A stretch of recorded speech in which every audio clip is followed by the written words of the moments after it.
time it is. Marvin Devine, Huber, Axel, and you know how we do.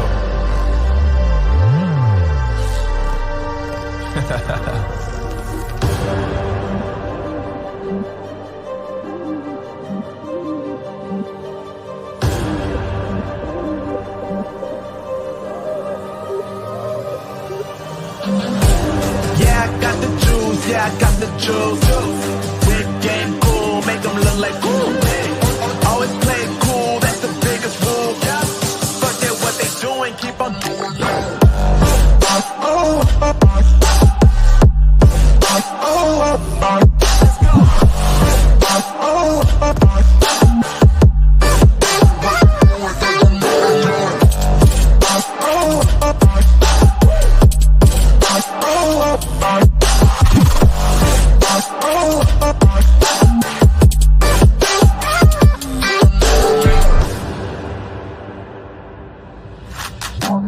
I've been making loot since like 22. Ask me how I made it right here in the booth. I'm always pursued cause of what I pursue. That's greatness, yeah, I gotta make it, I got things to lose. Boy, just wanna get in my crew, but you can't get in my crew. Me, XL, and Huber way too fireable. When this joint drop, better call the troops. And when you hear the drop, better raise the roof. Better raise the roof. You already know what happens when we link up. Let's go. Yeah, I got.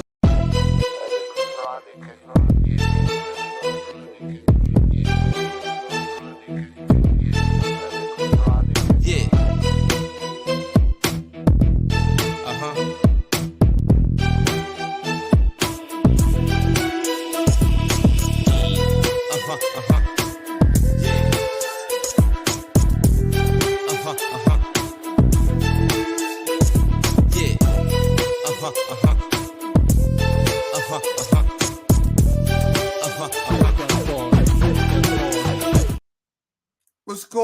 What's going on, and welcome to another episode of Steve the Kidney Nurse.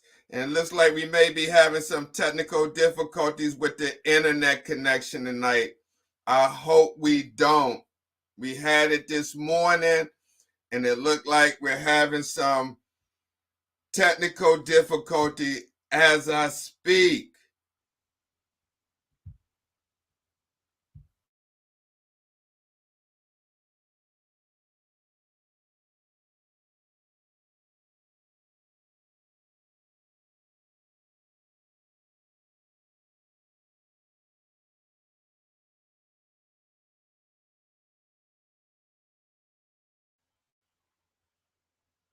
Good evening, good evening. Now we're back. I hope this works. Oh my God. I tell you, the devil is busy at work trying to interrupt this broadcast. So it looks like we got it going. So tonight, we're going to have something different tonight. We're going to be talking about what is a health service researcher. And before I get started, I want to say hello to my colleague, Lisa Baxter. I saw her name out in the comments. It's been a long time since we've done a show together or did anything under the Urban Health Outreach Media logo. So hopefully we can come back and do something again very soon.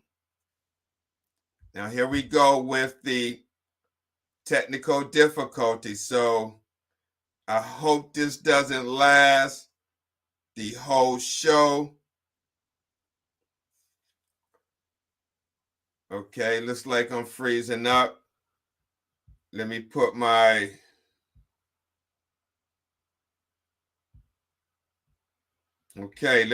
banner up.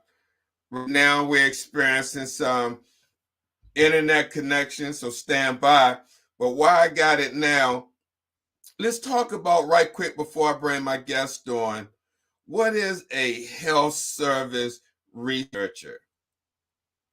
Now, according to NCBI, NIH.gov, they say health service research is a multidisciplinary field of inquiry, both basic and applied, that examines access to and the use, cost, quality, delivery, organization, financing, and outcomes of healthcare services to produce new knowledge about the structure, processes, and effects of health service for individuals and population. Now, you always hear about nurses working in the ER or OB or psych, different disciplines. But now we're going to talk to a nurse who is a PhD candidate at the University of Penn. In fact, let me read her bio. Christin Iroegbu is an experienced nurse, health service researcher, and PhD candidate at the University of Pennsylvania. Her current work uses a health equity lens, all right, and put a lens on to investigate the influence of provider communication style on patient awareness and management of chronic kidney disease and other health illnesses. And so what Christian hopes to accomplish by it is that her research, okay, will change the way we, because I'm part of healthcare delivery and the healthcare system, deliver healthcare and treat chronic illnesses in the United States. So without further ado, let me bring on my guest, Christin Iroegbu. Let me give her the VIP co-host welcome.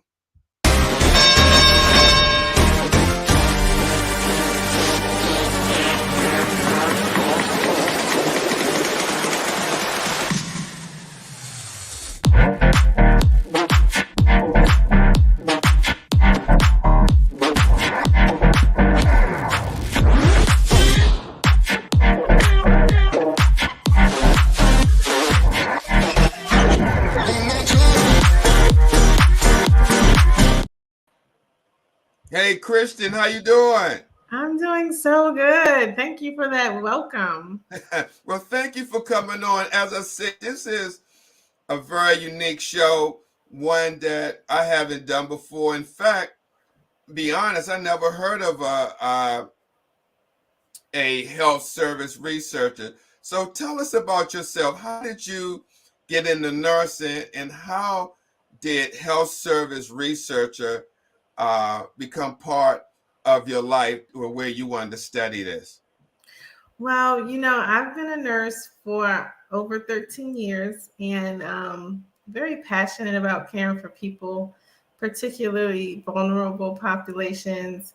And I worked in many different clinical areas. And my most recent job as a kidney transplant coordinator kind of led me to pursue research. I was working as a research nurse part-time in the community, helping older adults stay in their homes, helping them manage their pain in their homes. But I saw an opportunity to make a difference with my kidney transplant patients. And I noticed a lot of them really didn't understand how they got kidney disease, how their diabetes or high blood pressure led to their kidney disease. And I said, there has to be something that we, our healthcare providers, are not giving these patients. Somehow we're missing something.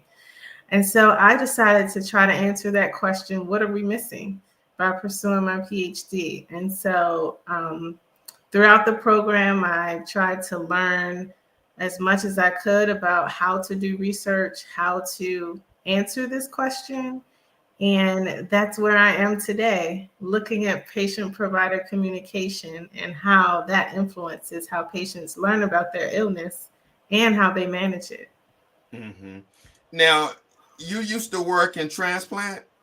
Yeah, I was a kidney transplant coordinator. So I helped people get listed for kidney transplant, made sure they meet criteria, and made sure that they had all of the testing that they needed before they went to the committee for listing.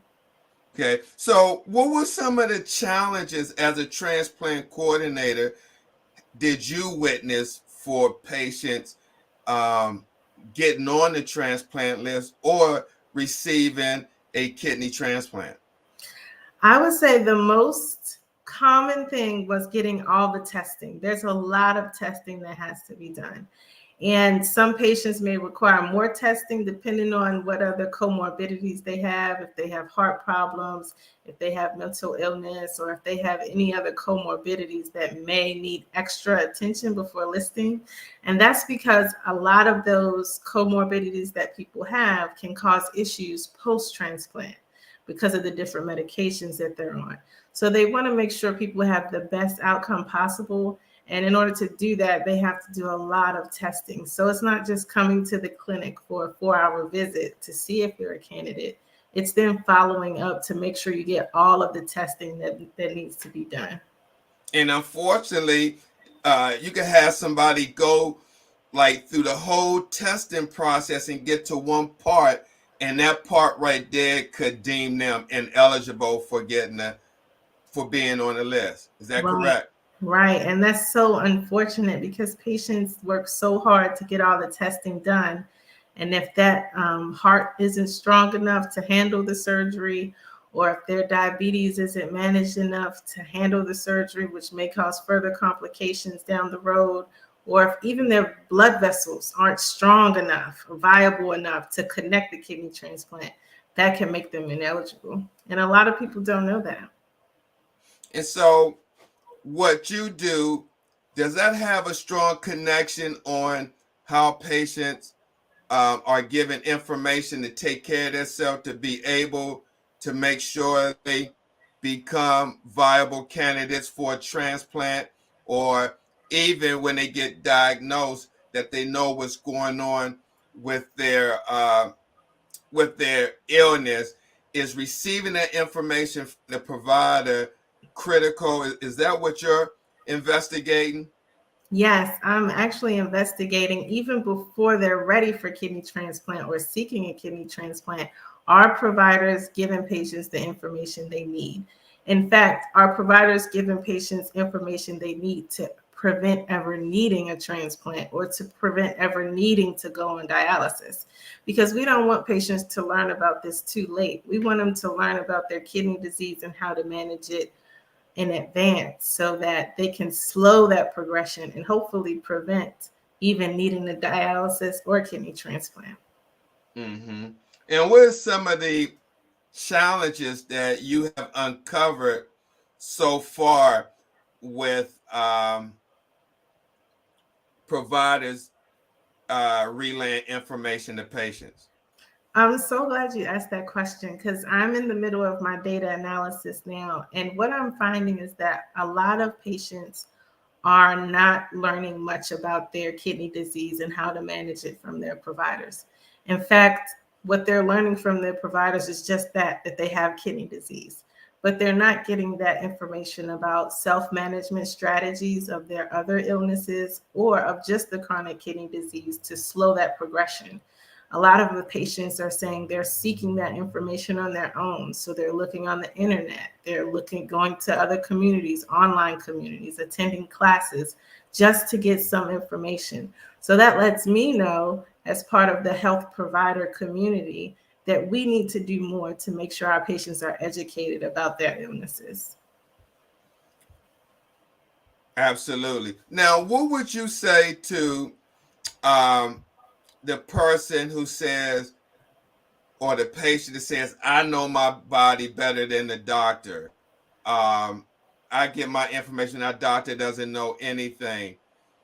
What do you say about that? Is it wrong for patients to, I say wrong, but is it right for patients to do their own research, or should they get their information from their health provider when there may be some mistrust there? How do you know which information to go to when you may not trust your provider, and then the information on the internet, you may not find the right Right. credible information?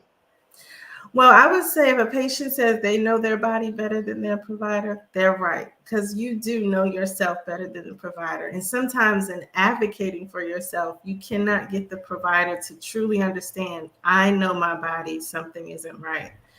That aspect is true.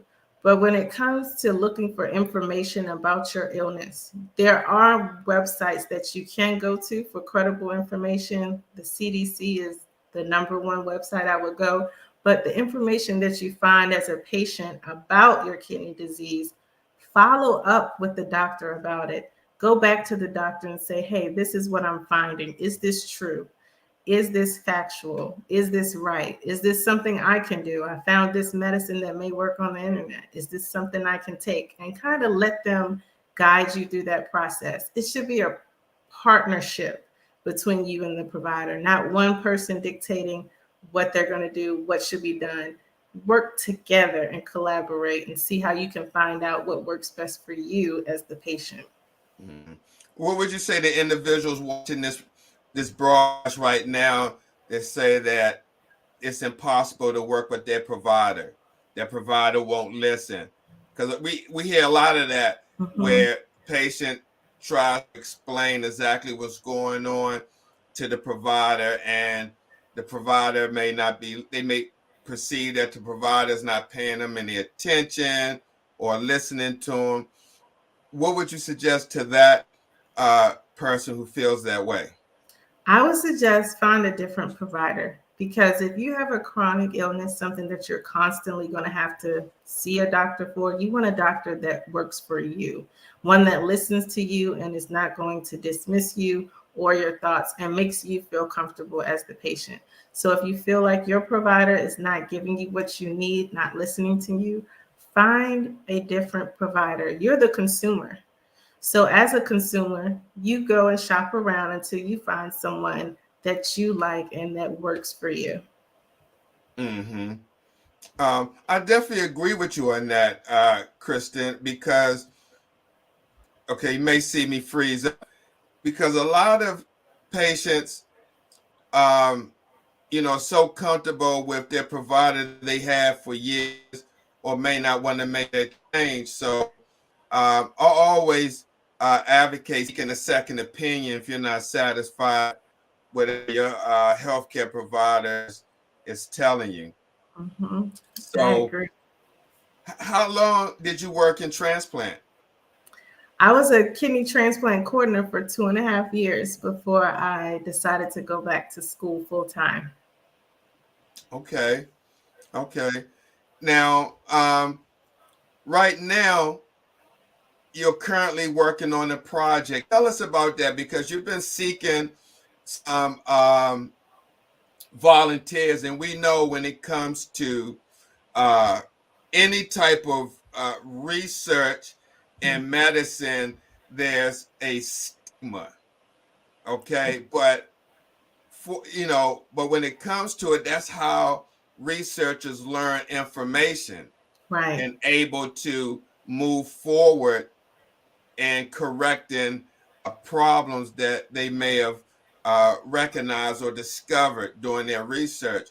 Right. So tell us the project you're working on, who are you looking for, and how will that work benefit the kidney disease community? Right. Thank you. So I am working on a project that focuses on looking at how patients with chronic kidney disease that are not yet on dialysis feel their provider's communication has impacted how they manage their illness, and also how they describe their provider's communication style. I'm also looking at do patients with a higher risk of kidney failure get more information from their providers? So are providers communicating better with patients that have a higher risk for kidney failure as opposed to patients that may have a lower risk? And I'm looking for patients, specifically minorities, Hispanic, African American, or Asian patients that have CKD or chronic kidney disease that are not on dialysis yet. And I'm just interviewing them. I'm asking them questions about their provider's communication style, how they manage their illness, how they got information about their illness.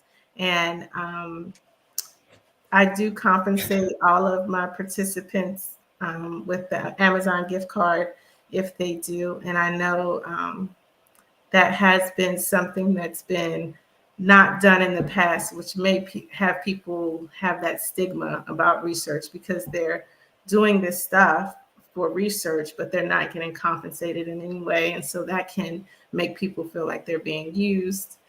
So I have decided to try to take a step forward and let you know this is not just a one-way exchange. This is a two-way exchange. I want to get information for you to make sure we can take care of you better. And in return, I will compensate you for that. Oh, awesome. Awesome. So how can people reach you? So I am on Twitter at Health Equity RN. They can Wait a minute, also, let me put that in the comments. You okay. said Health Equity. Health Equity RN. That's on Twitter. Mm-hmm. And HEALTH. Yes. EQUITYRN. Yes, that's me.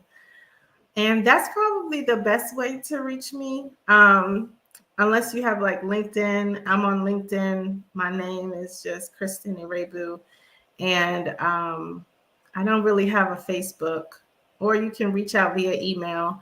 I do have a survey link if people are interested in participating and sharing their story about how they learned about their kidney disease from their provider. What's that survey link? I can put it in the link. Okay, you can do that. You can do that. Wait a minute, let me put your Health Equity RN on.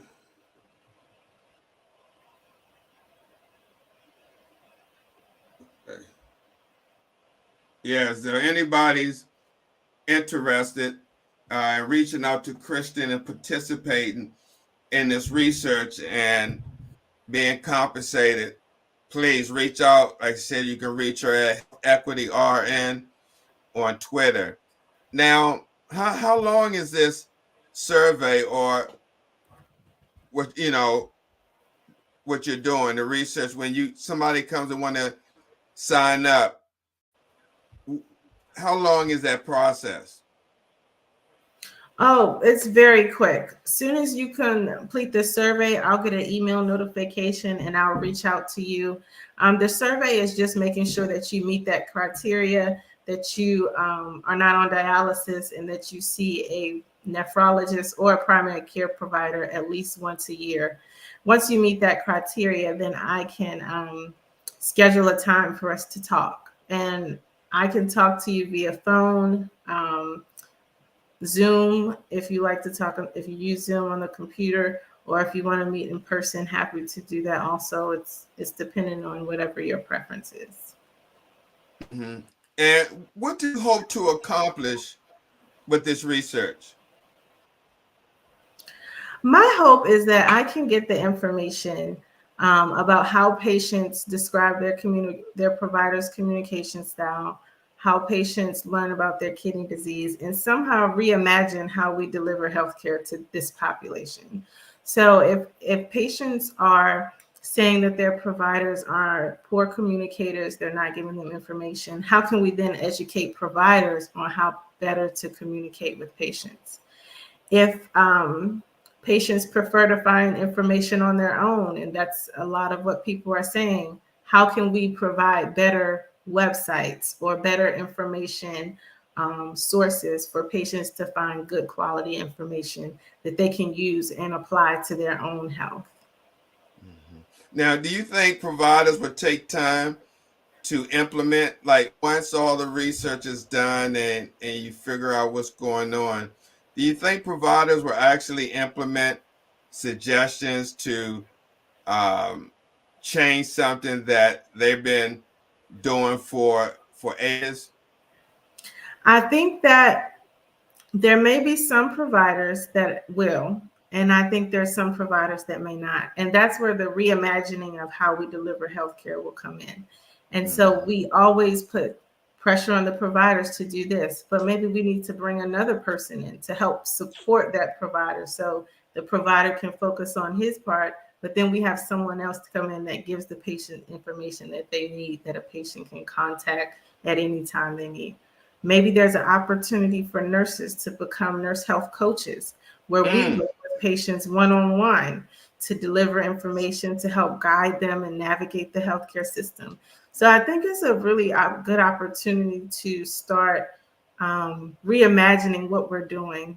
You know, we've been doing the same thing for a long time in the United States, and we haven't seen a lot of good outcomes. And for this country to be so resourceful and to put so much money into healthcare, we should have better health outcomes. And so it's time for us to start reimagining how we do that. I am going to drop the link in the chat, but I'm not sure. Let me see.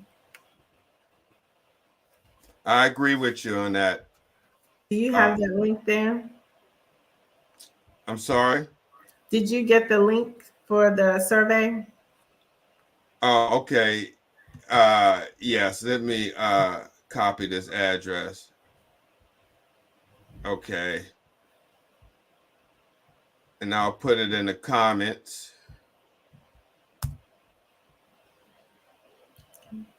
There we go.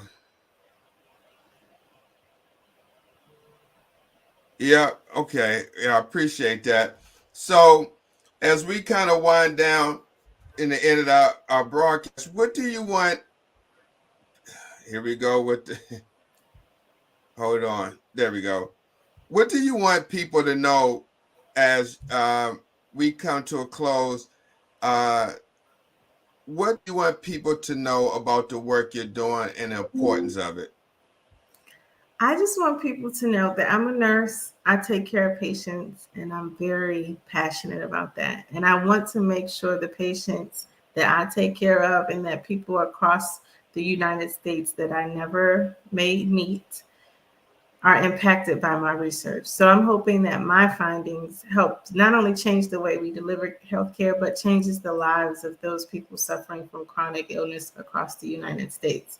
And what's most important about doing research is that you can impact people that you may never meet. So even though I may not ever meet that person with kidney disease in Texas, that provider may read my research, may hear about my research, or that patient may even see this podcast and say, hey, I want to learn how to manage my illness better. Let me see what I can do to help myself.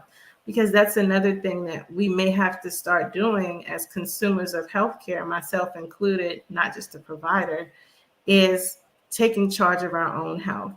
We have to decide, you know what, this is my body, this is my health, this is my trajectory. I am going to get to decide how long I live and how that looks for me.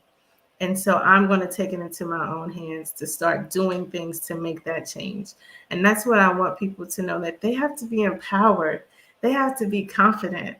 Do not be intimidated by your doctor. Do not be shy or afraid to ask questions. Be bold and take charge of your health.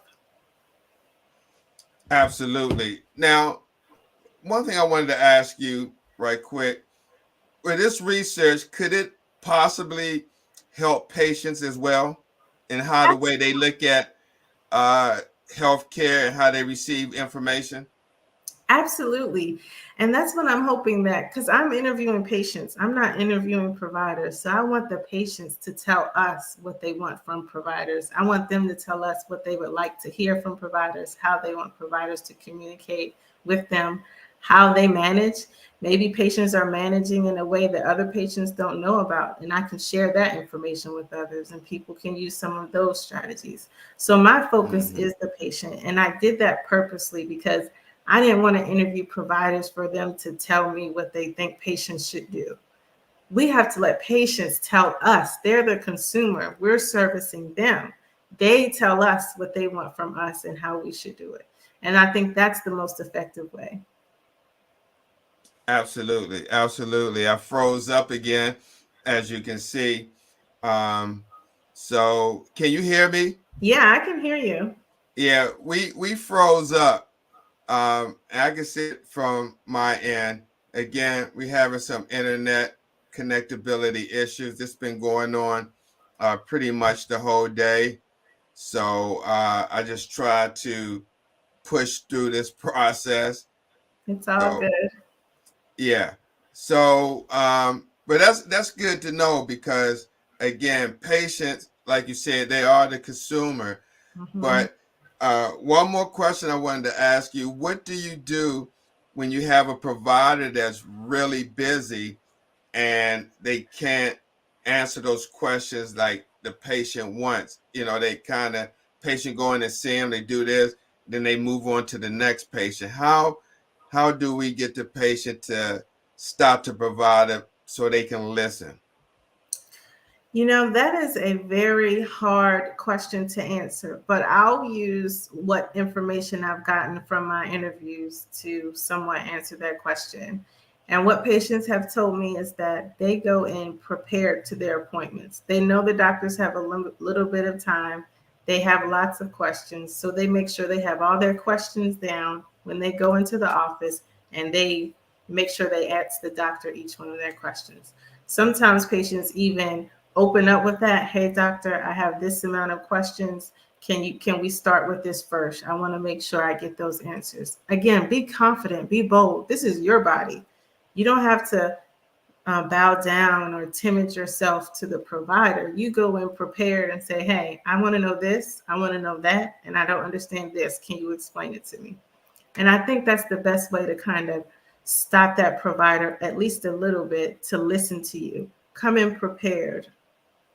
I agree. I'll always say that come in prepared with your questions and not just with your primary care physician, but if you're on dialysis or you just start dialysis, when you go get that uh, when you go get the appointment for the fistula, Mm-hmm. that's when you want to ask a lot of questions about where Absolutely. they're going to go. And so a lot of, again, even in the hospital, when it comes to different treatment options for dialysis, patients kind of get thrust in the in-center Right. and they don't find out about transplant or other treatment options until months or years later after they've Exactly. already started dialysis. Yes, that's so true. And it makes me think like when we go in and we talk to providers, again, we're the consumer. We are the consumer. We have to tell them. They don't tell us. And I will say this, if you're the type of patient that you come in every appointment prepared with your questions and asking for answers, asking for explanations, asking what your options are, when that provider gets to know you, they'll know, okay, I got this patient coming in. They're going to have questions. Let me make sure I explain everything, because they're going to want to be proactive. They're not going to want to get caught slipping and not providing what the patient needs. So continue to do that on a daily basis or a weekly basis, a monthly basis, however you see your provider. Come in prepared each time. Every single provider you see, come in with information, with questions, whatever you need. And they will learn you as the patient, and they'll respond to you accordingly. Hmm. You got to What, set the tone. right. Now, what would you tell a patient who may ask or say, I don't know what questions are asked, or if I ask this question, it may be a stupid question? There is no stupid question, and you ask them whatever you want to know.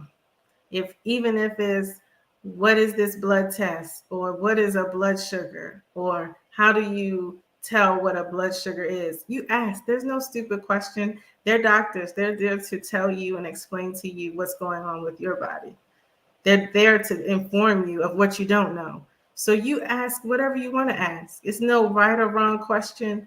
It's only you taking the power of your health and taking charge of what's going to happen with your trajectory. So there's no stupid question. You ask whatever you want to ask. Mm-hmm. Mm-hmm. So again, one more time, just want to tell people because I think what you're doing is important, and I know you've been having like a hard time trying to find participants for your research.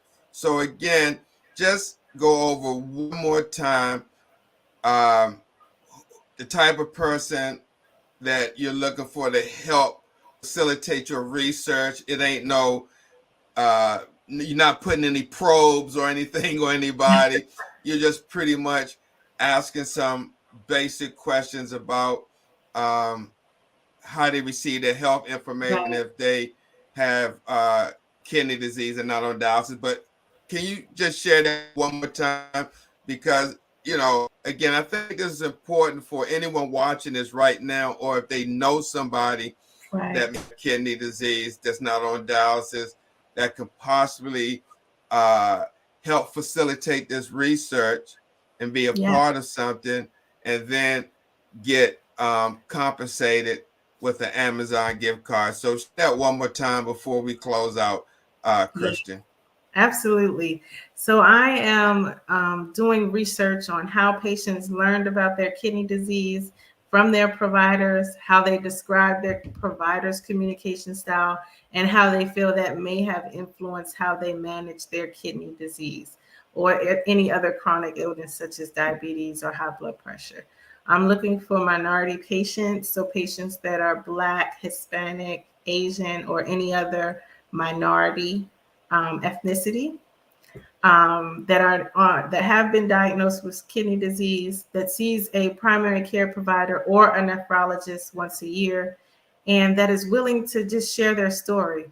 All I'm doing is an interview. I'm going to ask you, how do you describe your provider's communication style? I'm going to ask you how you learned about your kidney disease. Did you learn about it from your provider? And I'm going to ask, did your provider give you any information about how to manage the progression of your kidney disease? I will be compensating my participants with an Amazon gift card, and it's just an interview that can take place either over the phone, either on Zoom or in person. It's up to the participant, whatever they prefer. I'm open to doing. Okay, Christian. So a couple of things before we go. We have a very, very great advocate, author, pod show host, and social worker watching, Lisa Baxter. She's from New York. She's a transplant recipient, 13 years, I believe, on dialysis, 6 years, I believe, recipient. Correct me if I'm wrong, Lisa, but she's a social worker up in New York, and she wanted to know, do you have any flyer, cards, or a website to promote that? Because we call her the information person, because she gets information mostly pertaining to the New York tri-state, but she's one that able to get information out there. And she also wants to know, where do they have to live? So they just have to live in the United States. I've had patients from California, from Washington State, from North Carolina, all over. So as long as they live in the United States, that's fine. And I do have a flyer that I'm happy to share. I can send it to you, Steve, if you like. I don't Send know it to me, and I can put it out on my website. I can send it to Lisa. Okay. She said 12 years transplant, 12 years transplant, almost 7. So she was on dialysis for 12 years. That's wonderful. Transplant for 7 years. And I believe she calls her kidney Hannah, if I can remember. Is that right, Lisa? Oh, she says her services are international. Okay. Wonderful. So yeah, but no, she's a great wealth of information. And yeah, she says Hannah. So, but anyway, Christian, I really appreciate you coming on and sharing this information. I had more people than I expected to be on, but it was great because now, people with the opportunity to see what you do. Yeah. And are you on Facebook? I don't have a Facebook. Got you. I could probably start one, but not just yet. Maybe after all this research is done and I really have time to sit down and Sure. Lisa said I can give you her email and okay. phone number. I can send that to you. And Great. she may know some people that can help you. Even if she's transplant recipient, she does know a lot of people up in New York. That would be great. And thank you, Steve, so much for your support and for having me on your podcast today. This has been so fun. It's my first time ever doing a live one, and this was like really fun. So thank you so much. Oh, absolutely. Like I said, I wanted to help you out, like I told you. And I knew this would be the best platform to do that, to get your word out. So also, again, if you want to participate, you can reach Christin on Twitter at Health Equity RN, and just leave a Twitter message and she'll get back with you. Or you can reach out to me and I'll translate the information. So with that being said, Christin, again, thank you for taking the time away from your family and your work to come on and share this valuable information and work that you're doing that I strongly believe is important to the community. And good luck with your research, and can't wait to see the final product. Yes, thank you so much. And I can't wait to share the results with you. All right, Christin, well, I'll talk to you later. Take care. And again, thanks for coming by. All right, thank you. Bye. All right, bye-bye. So guys, this has been a great show. I don't know why I keep getting a lot of this internet interruption, but I thought this would be something different to talk about. You can see that there's other people that's trying to make a difference in this space. And Lisa, if you're still watching, please reach out to me so we can do a upcoming show, okay, of what you're doing now, what you're going to do, and how things been going since your last podcast. So with that being said, guys, thank you for watching. Take care of yourself and have a great evening. God bless.